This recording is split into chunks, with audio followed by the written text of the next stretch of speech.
My name is Monroe. I am from Nashville, Tennessee. My story is I'm telling how I survived human sex trafficking. My mom was like, "Do you want to go to your god aunt's house?" And I was like, "Yes."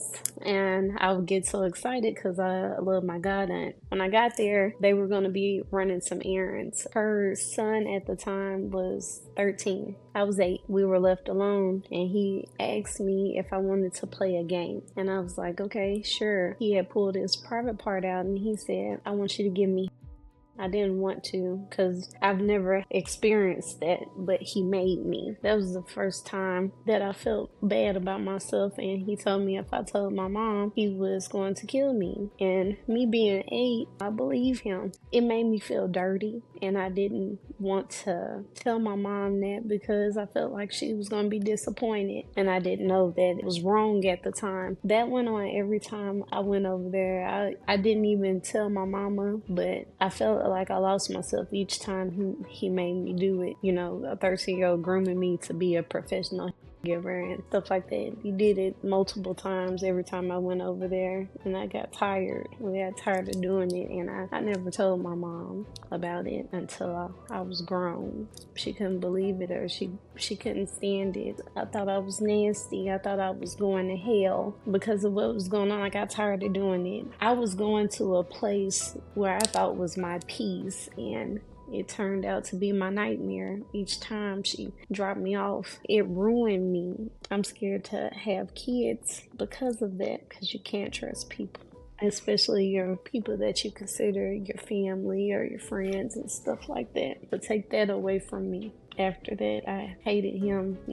I wished death on him at the time. No matter how many times I went to church and stuff, I thought about it in the mind of me doing that act. And growing up in church is totally different, so you're more harder on yourself than I was. I was disgusted. I started to think that, like, when I started growing up older, I was just real hesitant to be around people's sons because I thought they were all abusers. When I went to school, it damaged me. I didn't want to be around nobody. Plus, I was bullied, and I was herming it. I shut down, keeping it secret, and growing up, I just stayed to myself.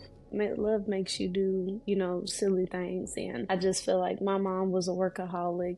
Our boyfriend would give us whoopings. Sometimes I felt like was unnecessary. And I hated that because my mom was my best friend, and that was one thing that violated trust because she let that man hit us. But that became her husband. But at the same time, I didn't agree with it. I just felt like he was, angry sometimes. I found myself more confused with my sexuality, so I started talking to women. I'm not knowing that this was going to change my output and everything. And that's how my life messed up, because I talked to a grown woman, and that's when my nightmare started.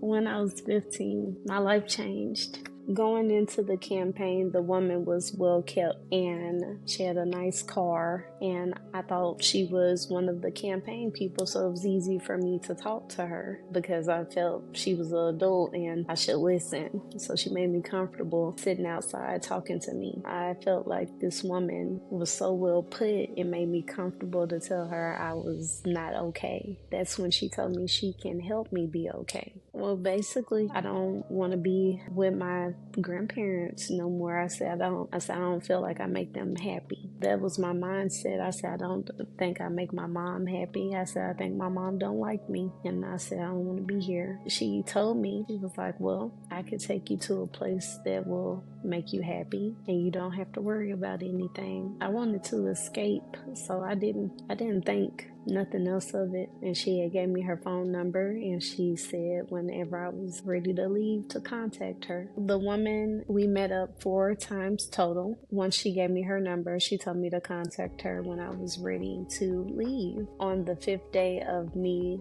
being at home at my mother's house, I was convinced I was ready to go. So I waited till my mother went to work. She had told me to hide in a neighbor's car and she'll come get me. I did that, not knowing it was going to become my nightmare. Honestly, that's what I thought. I was like, this is my way out. Like, I wish I knew now what I did, but no, I was ready to go. Within the hour, she came and got me, and she was just letting me know, she was like, I'm so glad that you chose to call me. She was, telling me my life is going to change, and she was like, we're going to take a drive. So around midnight, she's talking to me. She brought me snacks again. I didn't think nothing of it. It was a sigh of relief. Like, I'm thinking, oh, my life is going to change. It's going to be for the better. We went to a house in North Nashville. She took me to see a man, and she said, this is my husband. And he had me get out of the car. He said, you're real pretty. He was like, me and you are going to take a drive. And she was like, I was okay to go. She was like, this is, what they do. So I got in the car with him, and he took me to White House, Tennessee. It was a big old mansion. He was like, we're going to go in here. We're going to have a conversation. When I went in there, he told me to take off my clothes. I was confused. I didn't know what was going on. I was like, why I have to take off my clothes? And he said, because you belong to me now, I have to break you in. I was a virgin, and he took my virginity. He was probably in his 30s, and I was 15. After he took my virginity, he was like, I'm finna give you some clothes. He gave me a little schoolgirl outfit to put on with some long stockings. He said, now you're going to work for me. It's hard. He gave me my first pill. He said to ease this process. I didn't say nothing to him the whole car ride. The first stop we made was in off of Murfreesboro Road. We went to go meet his Caucasian girl. She was his bottom. He wanted her to show me the ropes. So I'm on for the first time. I'm freaking out. I lost my virginity, and we went to some apartments off of Murfreesboro Road, some Mexican apartments, and she was telling me it's $25 for a quickie, $50 for a longer session, and $100 for then. I didn't know how to feel, and she was like, and if you don't make money, she was like, you gotta make daddy happy so he doesn't put his hands on you. It was 2008, August the 14th, and I lost everything. I lost myself. I had to sleep with 14 people that day for low amounts of money. It ruined me. After the 14th, it was every day of my life, sleeping with 14 to 30 men every day, going to different parts of Tennessee, walking the streets, being forced to do them and make that money every time. Every hour he would come to collect or send someone to collect the money, and that's how it was every day. What kept me there was the fact that he scared me, and this is what happened. In mid-October, we had got pulled over by the police. I didn't know who. I called them, and they told me I should have never called them. He told the white woman to bring me back to the house. When I went in there, he said, you f***ed up with me, and he had his wife beat me. She blacked both of my eyes, and she broke my nose. She stomped on me several times, and she was like, you don't never call us. You don't never incriminate us or none of that.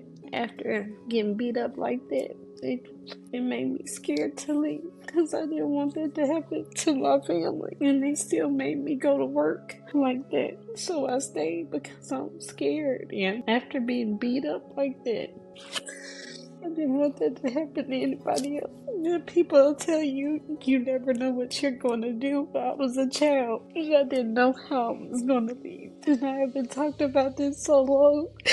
So it hurts to talk about, because I wish I could have changed being in that situation. Having them to make sure that you do everything they say just so you don't get your ass beat, and take whatever they gave you, which it was every time. I had to eat. When they told me to eat, I had to get up. When they told me to get up, I worked from 6 a.m. to 6 a.m. We had 1 hour. And that was every damn day. Going into the second year, I caught on to where I was working. I didn't say nothing. I didn't speak. I always had to have my head down. You never look up unless you was told. I was programmed. When they felt like I made enough money on the streets, I was promoted. This was 2009 in the summertime. I was promoted to work at the truck stop, the TA truck stop. That's when I became a lot lizard. That's what they call them. The goal was to walk around the truck stop in a circle, and whatever truck driver wants to see, they'll flash the lights. I worked there for a year. I was raped at the truck stop several times. I was beat up. I had to recruit women. I don't know if you know the term of choosing up, but my job was to take another woman from their by telling lies about my saying, he's a good daddy, you get off days, and they'll choose up. I take their money, I give it to him, and then they'll come to the house, and those are his women now. That's what you call choosing up. And working at the truck stop caused more trauma to me, because if you got robbed, don't help you. They'll say, get my money or I'll kill you. I had to do a lot of figuring out being at the truck stop. I had a lot of growing up to do. No, and I couldn't tell them man my age. They didn't care, I don't think, anyway, because they knew I was young. I wasn't even fully developed like I am now. Working the truck stop for a year caused me to be more into a point where I'm just shutting down. The have already took over me. I didn't want to live no more. I was up here just hoping someone killed me. I was used. I said nobody gonna want me. Nobody's gonna love nobody like me. I asked. I prayed. I was hoping for an escape, and I thought God abandoned me. So I lost myself. And went on 2009 November. I'm gonna remember this for the rest of my life. His woman, the white woman, his bottom, fell in love with a trick at the truck stop. She abandoned me. I was looking for her for an hour. The was calling me. He said, where the fuck y'all at? She's planning her escape.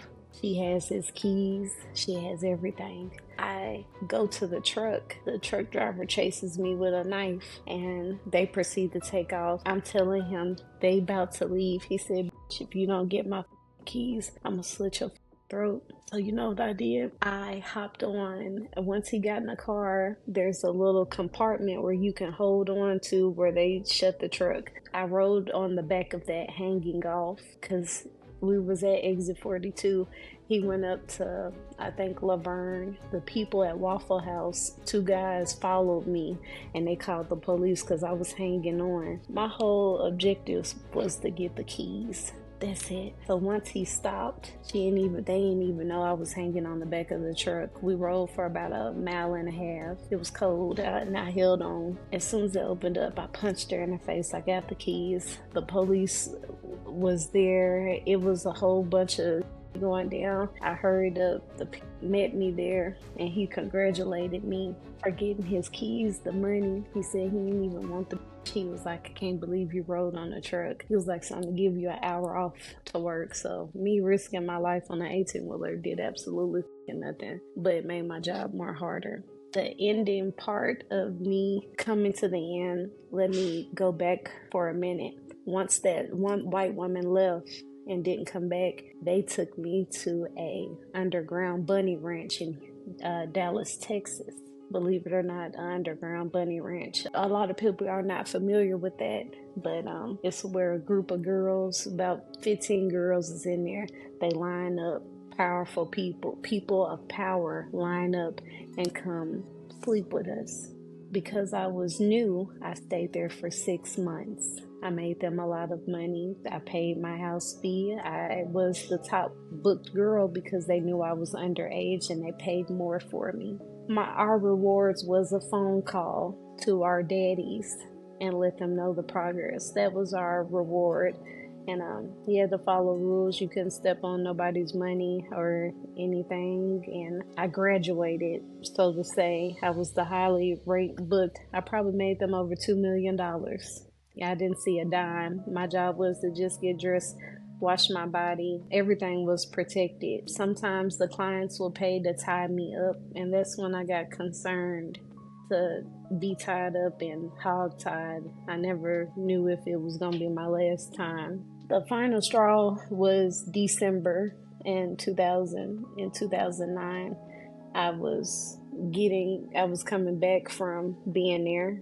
I'm back at the truck stop again. And this is where the hellish nightmare became. A client that I've seen before, he said, I want to see you. It was $1,000 on the line. So I was like, wow, $1,000. I'm gonna go ahead and do it. He paid me, and then he had 5 other people come in the truck, and I got raped and I got beat up. Nobody used protection. They had beat me up so bad they took my body lifeless and tied me to a pole behind one of the trucks, and they took off. It was winter time. A white woman found me and called the police. That was the final straw for me. The problem is the healing aspect. When you've been stuck on drugs for so long, and I didn't see no value in myself. I didn't want to live no more. I didn't want to see the value. I didn't have a value. I was ran through. I felt like the scum of the earth, and I can honestly say that to you. It changes your life, and I think people need to be more understanding about their surroundings and who they allow to be around them, because you never know this. The darkest day of my life. After I got out of the hospital, I went to the house where they would keep the girls at. No one was there. I grabbed some clothes. I hid some money inside my, like a couple of hundred. I called one of my friends and I told her, I said, I can't explain to you. I said, but can you pick me up? I'm in danger. I hid behind the trash can of Litton Apartments. She came and picked me up. I was this skinny. I was all bone out. It took exactly 1 year for me to get clean off of and detox. I didn't know how to live. Honestly, I tried to get a job. I had no high school education. I'm recovering addict, and I didn't know what I was going to do, so I went to Craigslist and Backpage. I became my own person, my person that manages my money, not giving it to nobody. And when that was over and stuff and it was shut down, I went to dancing. I danced for 2 years. And I was like, it has to be more out here. I tried to do the regular job. I couldn't, it was just stuck in me. I was making millions of dollars for somebody, so why can't I make millions of dollars for myself? I was groomed to have with older men, so this was stuck to me. I said, well, I got the power. I can make this pay for me. It's my body, so I had to change up. But when I felt like that did not suffice, I went to dance, and I was a stripper in Clarksville, Tennessee, and it still wasn't enough money for me because I was addicted to the money. So in 2012, I met up with a famous porn star, and I wanted to get into the game, and I did my research. I only hit up the top people. That's how I became Monroe Sweets, and that's how my porn star life happened. Okay, so breaking down into it, me being in the adult film star life, I do have the power.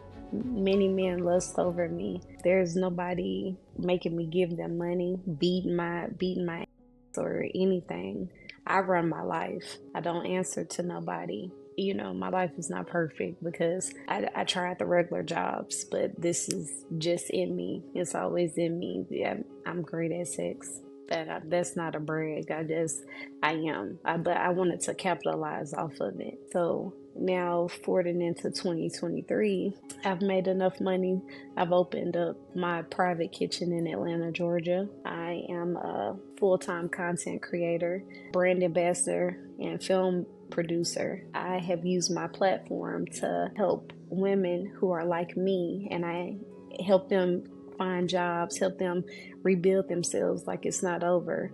And on the ending of that, I use my platform to teach ignorant people about the sex workers in the industry. We were all once people, and you never know why we are doing what we do. So I have gravitated to wanting to tell people it's not too late for them. And I went to hella therapy. Therapy has helped me become, I know what I do is not good for people, but it's good for me. And if I can help people understand, you can't judge a book by its cover. You just got to learn from them.